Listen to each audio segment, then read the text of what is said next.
تھوڑی دیر کے لیے میں آپ کی خدمت میں حاضر ہوں۔ یہ عنوان عظمت مصطفیٰ صلی اللہ علیہ وآلہ وسلم کا اتنا اہم اور قیمتی عنوان ہے کہ جب تک ہم اس عنوان کو سمجھ نہیں لیتے اس وقت تک ہمارا ایمان تکمیل نہیں پاتا، ہمارا ایمان اس وقت تک مکمل نہیں ہوتا جب تک ہم حضور کی عظمت اور بزرگی کو سمجھ نہیں لیتے۔ اس لیے کہ آقائے کریم صلی اللہ علیہ وآلہ وسلم کی عظمت اور بزرگی کو سمجھے بغیر کلمہ پڑھنے کا مطلب بالکل ایسا ہی ہے جیسے کوئی طوطا اپنی زبان سے عیسیٰ یا موسیٰ کہتا رہے۔ آپ مجھے بتائیں، اگر طوطا اپنی زبان سے عیسیٰ یا موسیٰ کہہ رہا ہے تو اس کو خبر ہی نہیں ہے کہ عیسیٰ علیہ السلام کون ہے، موسیٰ علیہ السلام کون ہے، تو طوطے نے حضرت موسیٰ و عیسیٰ کا نام لیا، وہ جانتا ہی نہیں ہے کہ ان کی شان کیا ہے۔ ایسے ہی کوئی انسان محمد الرسول اللہ پڑھے اور اس کو پتہ ہی نہ ہو کہ محمد الرسول اللہ کون ہے، ان کی شان کیا ہے، ان کی عظمت کیا ہے، ان کی بزرگی کیا ہے، اندازہ تو فرمائیں۔ قرآن انبیاء کی شان بیان کر رہا ہے، تیسرے پارے کی پہلی آیت ہے، اللہ تبارک و تعالی ارشاد فرماتا ہے، تلک الرسل فضلنا بعضهم على بعض منهم من کلم اللہ ورفع بعضهم درجات۔ یہ وہ انبیاء ہیں، یہ وہ رسول ہیں، یہ کون ہیں؟ اللہ اکبر، یہ وہ رسولان اعظام ہیں جن کو ہم بات کو بات پر فضیلت عطا فرمائی ہے۔ اندازہ تو کریں، نفس نبوت و رسالت میں سب کو برابر قرار دیا گیا ہے، لیکن جہاں فضائل کا معاملہ ہو، جہاں عظمت کا معاملہ ہو، جہاں بزرگی کا معاملہ ہو، وہاں ایک کو دوسرے پر اللہ نے فضیلت عطا فرمائی اور اس کے بعد پھر شان بیان کی جا رہی ہے۔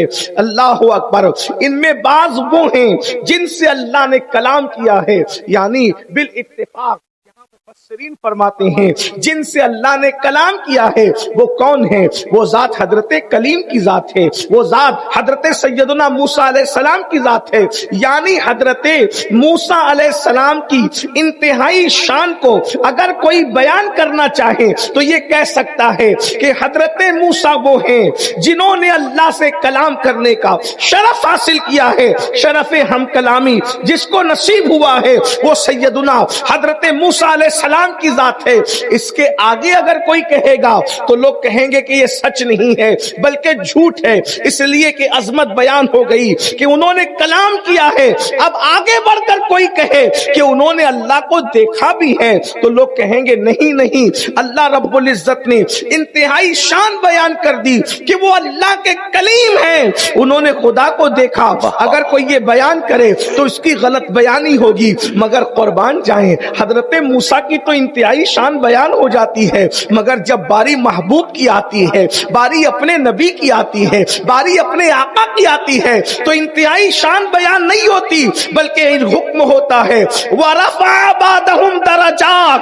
بعض وہ ہیں جن کو ہم نے درجوں بلند کیا، کتنا بلند کیا اس کی حد بیان نہیں کی، بلند کرنے والا جانتا ہے بلند ہونے والا۔ زندہ باد زندہ باد وَرَفَعْنَا لَكَ ذِكْرَكَ، ہم نے تمہارے لیے تمہارے ذکر کو بلند کیا۔ کیا شان ہے، اللہ اکبر۔ جو تمام انبیاء کی شانیں تھی اللہ نے وہ اپنے پیارے حبیب صلی اللہ علیہ وآلہ وسلم میں جمع فرما دیا۔ جتنے انبیاء کرام کو اللہ نے جو شانیں عطا کی وہ ساری شانیں اللہ نے ایک ذات مصطفیٰ جان رحمت میں عطا فرما دیا۔ اس کا مطلب یہ ہے اگر سمجھنے سمجھانے کے لیے کہا جائے ایک نبی کی ایک شان ہو تو کم و بیش مصطفیٰ جان رحمت نے 1,24,000 شانیں جمع ہیں۔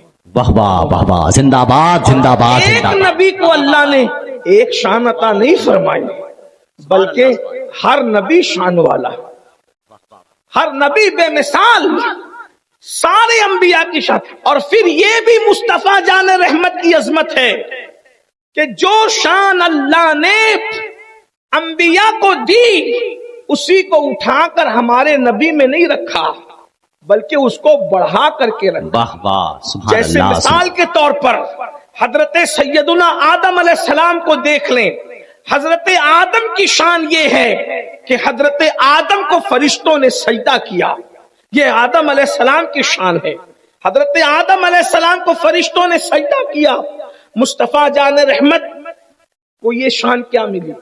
وہاں فرشتوں نے سجدہ کیا مگر یہاں فرشتوں نے درود بھیجا. زندہ باد زندہ باد. وہاں فرشتے سجدہ کر رہے ہیں اور یہاں فرشتے درود بھیج رہے ہیں.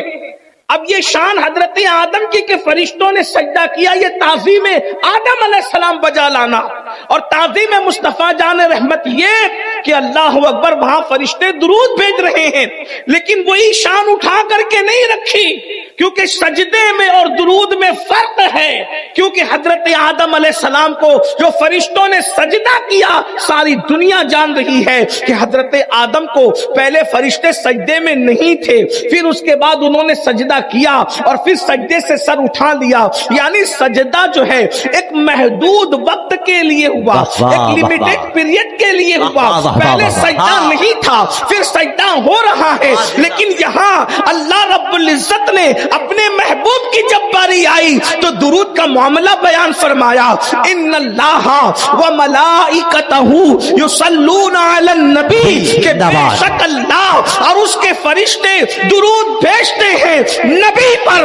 اللہ اکبر. وہاں سجدہ مستقل نہیں ہے، پہلے نہیں تھا، پھر سجدہ کیا گیا، پھر سجدے سے سر اٹھا لیا گیا. اللہ اکبر. اور یہاں یصلون علی النبی مضارع کے ساتھ بیان ہو رہا ہے، یعنی کب سے درود پڑھا جا رہا ہے اور کب تک پڑھا جاتا رہے گا اس کی کوئی بات نہیں ہے. اللہ اکبر. اور پھر وہاں سجدہ صرف فرشتے کر رہے ہیں، سجدے میں خدا شامل نہیں ہے، وہ سجدہ کرنے سے پاک ہے. یا فرشتے بھی درود بھیج رہے ہیں اور اللہ بھی اپنی شان کے مطابق درود. زندہ باد زندہ باد زندہ باد. یہ اپنے نبی کی شان ہے. واہ واہ واہ واہ. سبحان اللہ سبحان اللہ سبحان اللہ سبحان. اب وہاں تو خدا سجدے میں نہیں، وہ پاک ہے سجدہ کرنے سے، بے شک بے شک. وہ سجدہ کرنے سے پاک ہے. لیکن یہاں ہمارے نبی پر اللہ اپنی شان کے مطابق درود نازل فرما رہا ہے اور فرشتے بھی درود بھیج رہے ہیں. مگر کیا کہا؟ یہ نہیں کہا کہ اللہ درود بھیجتا ہے محمد پر. کیا یہ نہیں کہا؟ یہ نہیں کہا کہ اللہ درود بھیجتا ہے رسول پر. اللہ نے کیا فرمایا؟ یصلون علی النبی. اللہ کس پہ درود بھیجتا ہے اور فرشتے کس پہ درود بھیجتے ہیں؟ بولیے کس پہ؟ نبی پر. نبی. حالانکہ محمد وحی فدا صلی اللہ علیہ وسلم. لیکن چونکہ مشیت یہ جانتی ہے کہ نبی کی شان میں تنقیص کرنے والا گروہ امریکہ اور برطانیہ کی سازش پر پیدا ہوگا، تو اگر یہ کہا جاتا کہ اللہ اور اس کے فرشتے درود بھیجتے ہیں محمد پر، تو 14ویں صدی کا مولوی کہتا محمد کی پیدائش تو 12 ربیع الاول 20 اپریل 571 عیسوی میں ہوئی، تو محمد نام دادا نے رکھا، امی نے رکھا کب؟ 20 اپریل 1971 عیسوی. تو درود کب سے بھیجنا شروع ہوا؟ 20 اپریل 571 عیسوی. یہی کہے گا؟ یہی کہے گا یا کوئی کہے گا 557 عیسوی؟ جو بھی کہنا ہے، جس کی اپنی تحقیق ہے. لیکن اتنا تو ضرور کہے گا چلو بھائی آج سے 1500 سال پہلے ان کی پیدائش ہوئی، ربیع الاول کی 12 تاریخ کو ان کا نام محمد رکھا گیا، تو اسی دن سے اللہ بھی درود بھیج رہا ہے اور فرشتے بھی درود بھیج رہے ہیں، کیونکہ محمد نام تو تب رکھا گیا. تو اللہ نے یہ نہیں کہا کہ اللہ محمد پہ درود بھیج رہا، پھر یہ بھی نہیں کہا کہ رسول پر. تو کہا ظہور رسالت تو اس دن ہے جس دن آیت نازل ہوئی اقرا باسم ربک الذی خلق. واہ واہ واہ واہ. رسالت کا ظہور تو اس دن ہے. تو اللہ نے کب درود بھیجا؟ تو کہا جب ان کی عمر 40 سال کی ہو گئی تب سے اللہ اور اس کے فرشتے درود بھیجے. اللہ نے یہ نہیں کہا. اللہ نے کیا فرمایا؟ اللہ اللہ ہے، اللہ اللہ ہے. کیا شان؟ یصلون علی النبی. وہ اور اس کے فرشتے نبی پہ درود بھیج رہے ہیں. تو صحابی نے پوچھا یا رسول اللہ آپ کی نبوت کب سے ہے؟ تو میرے آقا فرماتے ہیں جب آدم و حوا مٹی اور پانی کی منزلیں طے کر رہے تھے اس وقت بھی میں اللہ کا نبی تھا. یا مطلب یہ ہے کہ آدم و حوا بھی پیدا بھی نہیں ہوئے تھے تب سے اللہ بھی درود بھیج رہا ہے, اس کے فرشتے بھی درود بھیج رہے ہیں. واہ واہ واہ واہ, سبحان اللہ سبحان اللہ سبحان اللہ, زندہ باد زندہ باد زندہ باد, سبحان اللہ سبحان اللہ.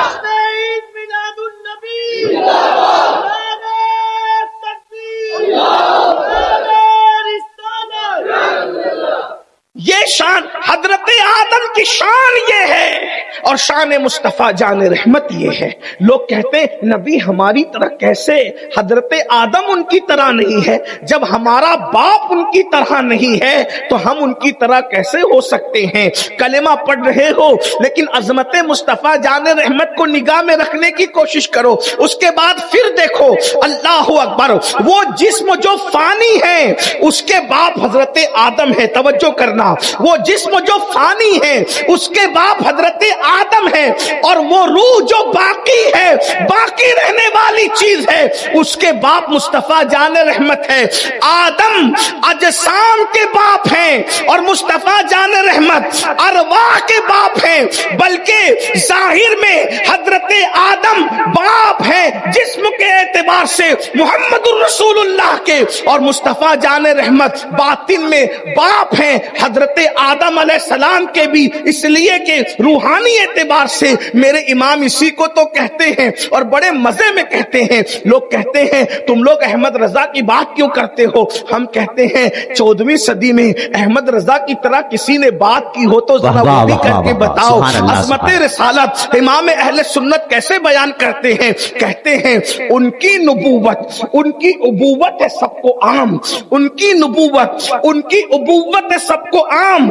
ام البشر عروس انہی کے پسر کی ہے, ام البشر عروس انہی کے پسر کی ہے. ظاہر میں میرے پھول حقیقت میں میری نخل, ظاہر میں میرے پھول حقیقت میں میری نخل, اس گل کی یاد میں یہ صدا بل بشر کی ہے, اس گل کی یاد میں یہ صدا بل بشر کی ہے.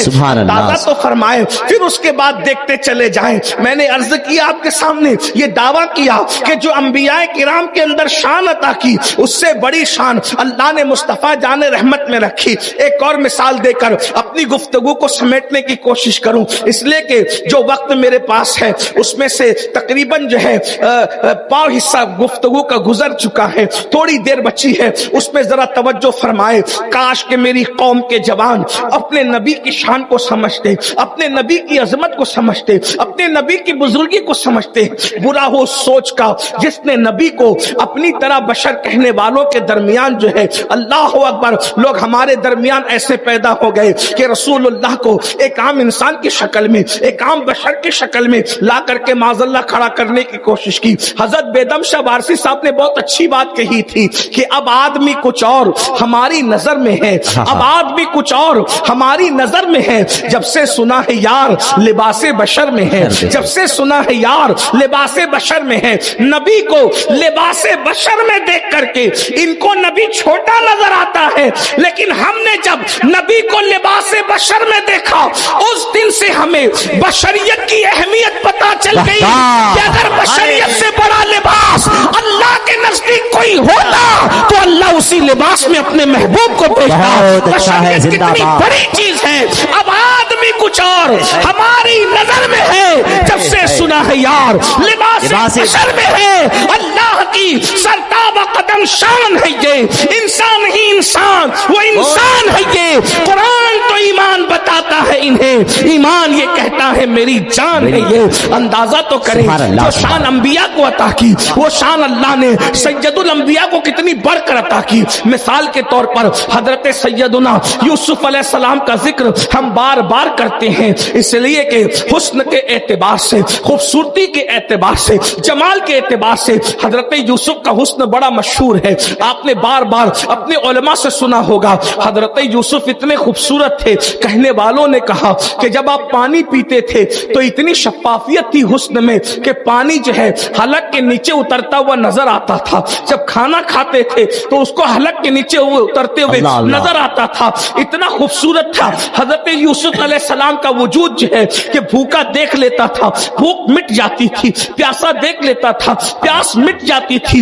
حسن یوسف کے چرچے ہیں، کہنے والوں نے کہا ہے کہ مصر کی عورتیں حضرت یوسف کے حسن پر فدا ہو گئی اور اپنی انگلیوں کو انہوں نے جو ہے وہ بلکہ ان انگلیوں پر ان کی چھریاں چل گئی اور ان کی انگلیاں ٹکڑے ہو گئی۔ یہ حسن یوسف ہے۔ لیکن اب میں آپ سے پوچھنا چاہتا ہوں، حسن یوسف کو اگر کوئی بندہ دیکھے تو اس کی بھوک مٹ جائے، اس کی پیاس مٹ جائے، یہ حسن یوسف ہے۔ کہتے ہیں یوسف علیہ السلام جب گلیوں سے چلتے تھے تو گلیوں کا اندھیرا دور ہو جاتا تھا۔ یہ ساری باتیں اپنی جگہ ہے، لیکن میں آپ سے پوچھنا چاہتا ہوں حسن یوسف یہ ہے کہ جس کی وجہ سے گلیوں کا اندھیرا دور ہوتا ہے۔ توجہ کرنا، حسن یوسف یہ ہے جس کی وجہ سے گلیوں کا اندھیرا دور ہوتا ہے۔ حسن مصطفیٰ یہ ہے جس کی وجہ سے دل کا اندھیرا دور ہوتا ہے۔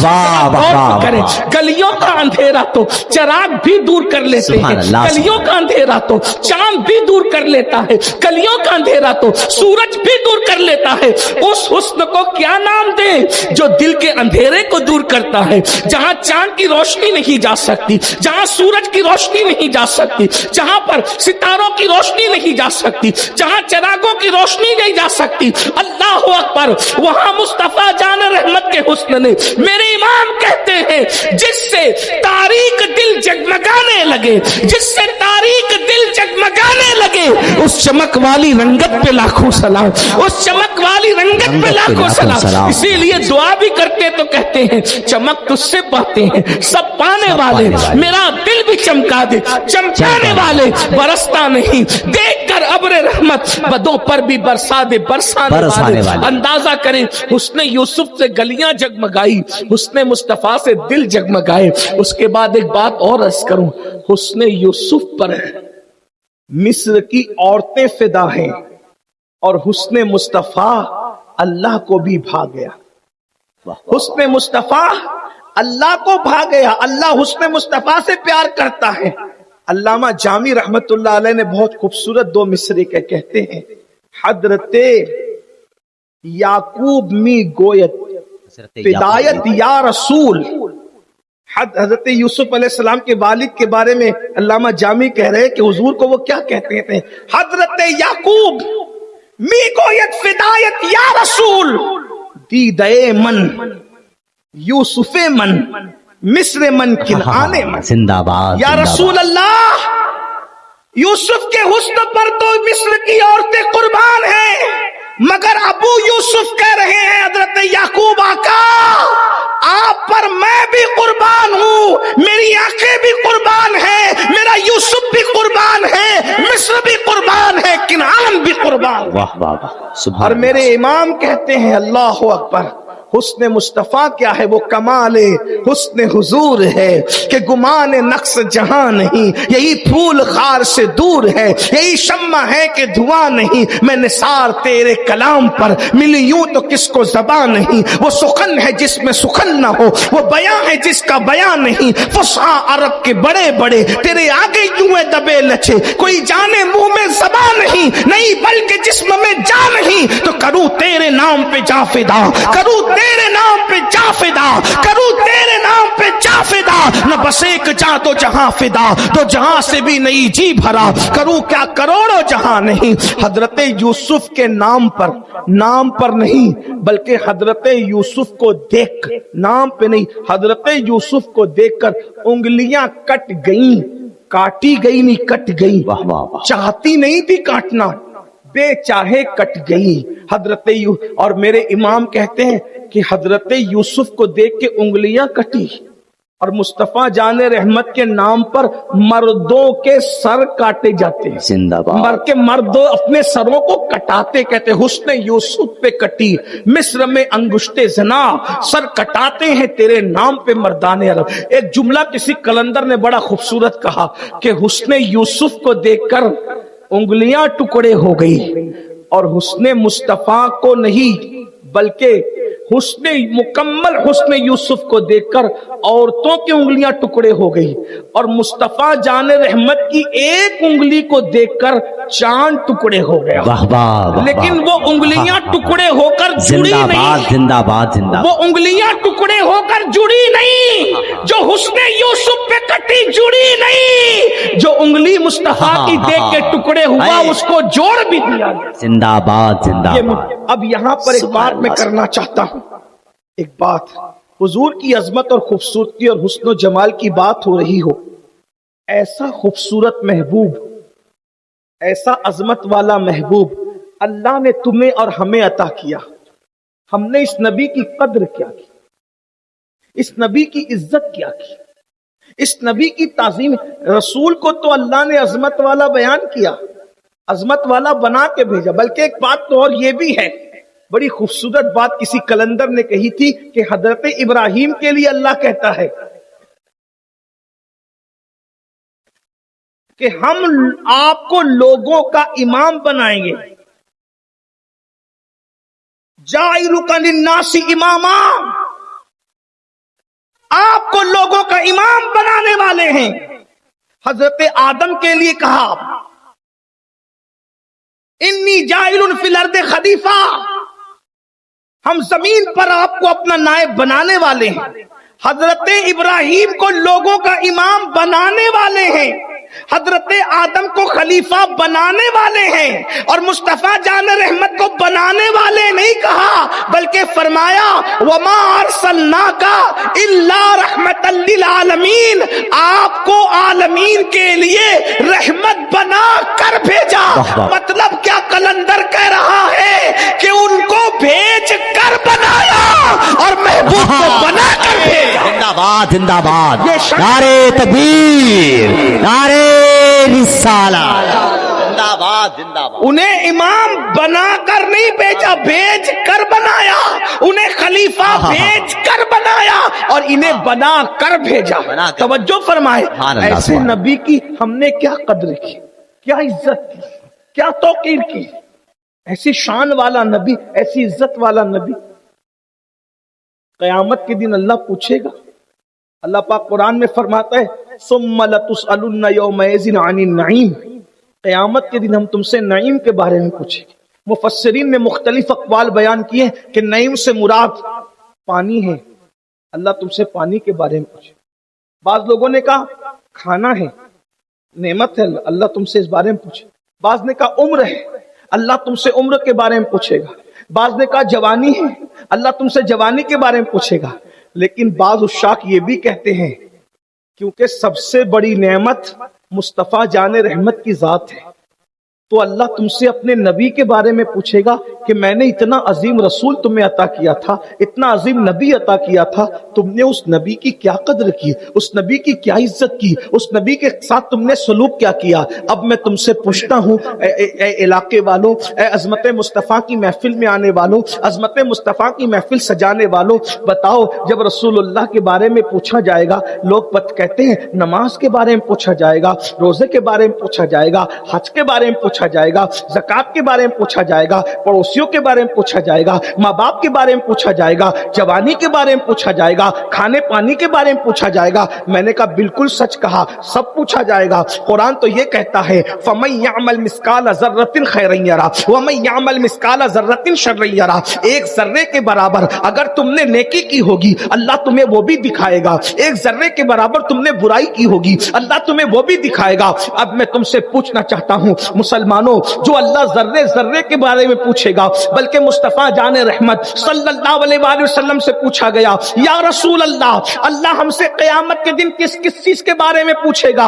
تو اللہ کے رسول صلی اللہ علیہ وآلہ وسلم کے فرمان کا مفہوم ہے اگر تم نے کسی انسان کی دیوار کو اپنے ناخن سے کھرچا ہوگا تو تمہارے ناخن کے اندر جو مٹی آئے گی اس مٹی کے بارے میں بھی اللہ تم سے سوال فرمائے گا. مجھے بتاؤ تو صحیح، پڑوسی کی مٹی اگر ناخن کے اندر سمیٹی ہوگی. اللہ اس کے بارے میں بھی تم سے پوچھے گا. کسی کی لکڑی سے اجازت کے بغیر تم نے خلال کیا ہوگا, اس بارے میں بھی اللہ تم سے پوچھے گا. کسی کی مٹی کو بغیر پوچھے تم نے اس سے اپنا ہاتھ دھویا ہوگا, اس بارے میں بھی اللہ تم سے پوچھے گا. کیا بات ہے, جب چھوٹی چھوٹی چیزوں کے بارے میں اللہ تم سے پوچھے گا تو اپنی سب سے بڑی نعمت عظمیٰ مصطفیٰ جان رحمت کے بارے میں نہیں پوچھے گا. میں نے تو تمہیں محبوب عطا کیا تھا, حسن والا محبوب دیا تھا, عظمت والا محبوب دیا تھا, بزرگی والا محبوب دیا تھا. تم نے محبوب کے ساتھ کیا سلوک کیا تھا, مجھے بتاؤ تو صحیح. کیا جواب دو گے؟ یہی کہ جس رسول نے پوری رات ہمارے لیے مغفرت کی دعائیں کی تھی,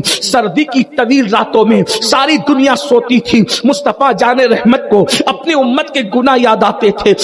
پوری رات مصطفیٰ جان رحمت رویا کرتے تھے. ہاں اللہ یہ پوچھے گا, میرا حبیب اپنی امت کے لیے رات بھر روتا تھا اور تو پوری رات انٹرنیٹ پر زنا کی فلمیں دیکھتا تھا. تو نے محبوب کے رونے کا محبوب کو یہی صلہ دیا. مجھے بتاؤ میری قوم کے جوانوں, اتنا آسان نہیں ہے. ہم تو یہ سوچ کر کے پھولے نہیں سما رہے ہیں, ہم تو نبی کے امتی ہے. قیامت کے دن ادھر محشر میں قدم رکھیں گے, ادھر جنت کے دروازے کھول دیے جائیں گے اور ہم سب بے حساب جنت میں چلے جائیں گے. قرآن کہتا ہے نہیں, تم سب بے حساب جنت میں نہیں جاؤ گے. قرآن کہتا ہے ایحسب الانسان ان یترک سدی, کیا انسان یہ تصور کرتا ہے کہ اللہ اس سے حساب نہیں لے گا؟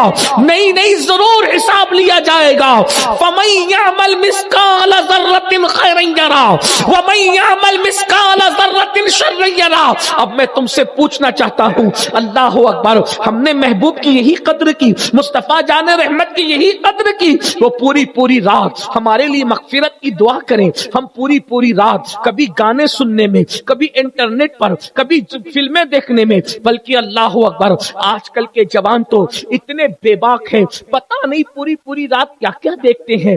بلکہ لوگ تو اس قدر بے باک ہیں کہ اللہ اکبر, ابھی ماہ رمضان المبارک گزرا, رمضان شریف کی راتوں میں بھی کہیں کرکٹ کے میدان سج رہے ہیں, کہیں کھیل کے میدان سج رہے ہیں, کہیں اللہ اکبر 4-6 نوجوان مل کر وائی فائی لگا کر پوری رات موبائل کا غلط استعمال کرتے ہوئے بیٹھے ہیں. ذرا بتاؤ تو صحیح, وہ رسول جس نے خندق کھود کر کے اللہ اکبر یہ دین ہمارے گھر تک پہنچایا, آج اس رسول کے ماننے والے داڑیاں منڈا کر کٹروں میں پھینک رہے ہیں. مسجد جانے کے لیے وقت نہیں ہے, دوستوں کے ساتھ گھنٹوں بیٹھنے کے لیے وقت ہے, اور نبی کی آنکھوں کی ٹھنڈک نماز کے لیے ہمارے پاس وقت نہیں ہے. کتنی سادگی سے مسلمان کہتا ہے مولانا نماز کے لیے ٹائم نہیں ملتا, نماز کے لیے وقت نہیں ملتا. میں پوچھنا چاہتا ہوں, کوئی ایسا بھی عاشق دیکھا ہے جو اپنے محبوب کی آنکھوں کو ٹھنڈک نہیں پہنچاتا؟ اللہ اکبر. بلکہ سن لو, مسجد سے دور رہنے والوں, بلکہ مسجد کے زینے پہ بیٹھ کر موبائل گیم کھیلنے والوں, اور اذان سے پہلے یہ کہہ کر اٹھ کے چلے جانے والوں, چلو اذان کا وقت ہو رہا ہے, ابھی مسجد کے نمازی آنے والے ہیں. کیا بات ہے, اللہ اکبر. مسلمانوں کی روحیں نہیں کانپتی, مسلمانوں کے کلیجے نہیں کانپتے, مسلمانوں کا دل نہیں کانپتا, تمہارا دل نہیں لرزتا. مسجد کے زینے پہ بیٹھ کر کے گیم کھیلتے ہو اور اذان سے پہلے یہ سوچ کر اٹھ کر نکل جاتے ہو کہ چلو نمازی آنے والے ہیں. مسجد میں استنجا کے لیے تو جاتے ہو, مسجد میں سجدے کے لیے نہیں جاتے. اللہ, یہ مسلمان ہے جسے دیکھ کے شرمائے یہود. جس رسول نے خندق کھود کر کے یہ دین ہمارے گھر تک پہنچایا, اور وہ بھی خندق کھودنے کا معاملہ پیٹ بھر کے کھا کے نہیں, پیٹ پر 2 پتھر بندے ہیں, اور مصطفیٰ جان رحمت اللہ کے دین کے لیے خندق کھود رہے. ہم بھول گئے. یہ احساس ہمارے اندر کب پیدا ہوگا؟ ہمارے گھر کی بیٹیاں بے پردہ ولیمے میں جا رہی, بے پردہ اسکول جا رہی, بے پردہ کالج جا رہی, اور ہمیں احساس ہی نہیں کہ اللہ کے رسول صلی اللہ علیہ وآلہ وسلم نے پردے کا نظام اور پردے کا قانون دینے کے لیے کتنی تکلیفیں اٹھائی, کتنی مصیبتیں اٹھائی. وہ رسول ہو کر ہم سے کتنا پیار کر رہے ہیں, بے شک, اور ہم امتی ہو کر ان کو فراموش کر رہے ہیں. بے شک. تھوڑی دیر کے لیے غور کیجیے, ذرا سوچئے تو صحیح. حضور علیہ الصلوۃ والتسلیم پیدا ہوئے, ہمیں یاد کیا, بے شک, پوری زندگی ہمیں یاد کیا, بے شک. اللہ کو دیکھا, بے حجاب دیکھا اور اللہ کو دیکھ کر بھی ہمیں نہیں بھولے، ہمیں یاد زندہ باد زندہ باد زندہ باد، یاد کیا کہ نہیں کیا؟ بے شک جب حضور اللہ کے قرب میں پہنچے تو اللہ تبارک و تعالیٰ نے کہا السلام علیکہ ایھا النبی ورحمۃ اللہ وبرکاتہ، تو حضور نے کیا جواب دیا؟ السلام علینا وعلی عباد اللہ الصالحین، ہم پر بھی اور تیرے نیک بندوں پر، ہم پر کہہ کر اپنے گنہگار امتیوں کو اپنے ساتھ شامل کیا، یعنی اللہ کو دیکھ کر بھی ہمیں نہیں بھولے۔ ذرا غور کیجئے، تھوڑی دیر احساس کیجئے، توجہ کیجئے، جو اللہ کا جمال دیکھ کر ہمیں نہیں بھولا وہ ہمارا رسول، اور ہم گناہوں کے اندر اپنے نبی کو بھول گئے۔ وہ خدا کو دیکھ کر بھی ہمیں نہیں بھولے اور ہم گناہوں کی دہلیز پر ان کو گانوں میں بھول گئے، جوئے میں بھول گئے، نشے میں بھول گئے، سود کے لقمے میں بھول گئے۔ سوچو، شادی بیاہ کے موقع پر کوئی ڈی جے لگا رہا ہے، کوئی میوزک بجا رہا ہے، کوئی جہیز کا مطالبہ کر رہا ہے، بیٹیاں بے پردہ گھوم رہی ہے، آوارگی کا ماحول ہے، گندگی کا ماحول ہے، گناہوں کا ماحول ہے۔ مجھے بتاؤ، گناہوں کے ماحول میں اپنے نبی کو بھولنے والوں، قیامت کے دن اللہ کو منہ کیا دکھاؤ گے؟ حضور ہمیں کب یاد آتے؟ حضور تو پیدا ہوئے اللہ کی بارگاہ میں سجدہ کرتے ہوئے ہمیں یاد کیا، پوری زندگی ہمیں یاد کیا، نمازوں میں سجدہ کرتے تھے، ہمیں یاد کرتے تھے۔ ام المومنین فرماتی ہے اللہ کے رسول صلی اللہ علیہ وآلہ وسلم جب اپنی امت کے لیے کھڑے ہو کر کے دعائیں کرتے تھے تو اتنی دیر تک کے کھڑے رہتے تھے کہ پیروں میں ورم آ جاتے تھے، ایسا لگتا تھا کہ حضور علیہ السلام کے پیر پھٹ نہ جائیں اور اس سے خون نہ نکل پڑے۔ تو میں کہتی تھی یا رسول اللہ بس بھی کیجئے، تو میرے آقا فرماتے تھے عائشہ میری امت گنہگار زندہ باد۔ اور کبھی فرمایا کیا میں اپنے اللہ کا شکر گزار بندہ نہ بنوں؟ آپ سے پوچھنا چاہتا ہوں، بلکہ ایک روایت یاد آئی، سیدی اعلیٰ حضرت امام اہل سنت محدث بریلی رحمت اللہ علیہ اپنی کتاب میں لکھتے ہیں، جس کا مفہوم یہ ہے کہ جب تمہارے کان بجا کرے تو تم اس وقت تو اپنے نبی پہ درود پڑھا کر۔ کان بجنا سمجھتے ہیں نا؟ آپ سمجھتے ہیں کان بجنا کسے کہتے؟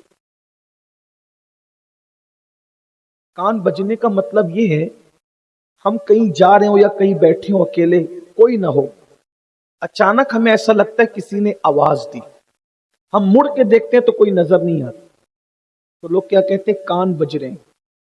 سنا کہ نہیں سنا؟ کبھی آپ کے ساتھ اتفاق ہوا ہوگا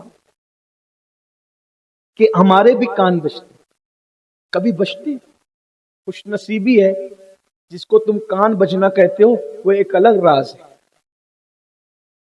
امام اہل سنت نے اپنے بزرگوں کے حوالے سے لکھا کہ جب کان بجا کرے تو حضور پہ درود پڑھا۔ تو جب کان بجتے ہیں تو اس بارے میں لوگ کہتے کسی جنات نے آواز دی، معاذ اللہ کسی چڑیل نے پکارا، ایسا ہوا، لوگ اپنے طور پہ کچھ کا کچھ بکتے ہیں، لیکن بریلی کا قلندر بزرگوں کے فرمان پیش کر رہا ہے کہ جب کان بجا کرے تو حضور پہ درود پڑھا۔ تو اس وقت تو درود پڑھنے کا مطلب کیا ہے؟ تو درود پڑھنے کا مطلب یہ ہے کہ جب اللہ کے رسول صلی اللہ علیہ وآلہ وسلم کو محو استراحت کے لیے، آرام کے لیے ان کی قبر انور میں رکھا گیا تو حضور علیہ السلام کے ہونٹ ہل رہے تھے اور حضور کہہ رہے تھے رب حبلی امتی، رب حبلی امتی، رب حبلی امتی۔ حضور قبر انور میں گئے رب حبلی امتی کہتے ہوئے، اور جب قبر انور سے اٹھیں گے تو رب حبلی امتی کہتے ہوئے اٹھیں گے، کہے بھی وہ رب حبلی امتی کہتے ہوئے اور اٹھیں گے بھی کیا کہتے ہوئے؟ امتی امتی کہتے ہوئے۔ تو گویا آج بھی حضور اپنی قبر انور میں اپنی امت کے لیے مغفرت کی دعا کر رہے ہیں، رب حبلی امتی کہہ رہے ہیں، آج بھی حضور رب حبلی امتی کہہ رہے ہیں۔ تو کبھی اللہ کرم کرتا ہے تو حضور کی یہ آواز اللہ کسی امتی کو سنا دیتا ہے، تو جس کو تم کان بجنا کہتے ہو وہ کان نہیں بجتے، بلکہ اللہ کا کرم جس پہ ہوتا ہے اس کو حضور کی آواز کی آہٹ آتی ہے۔ جب مصطفیٰ جان رحمت کی آواز کی آہٹ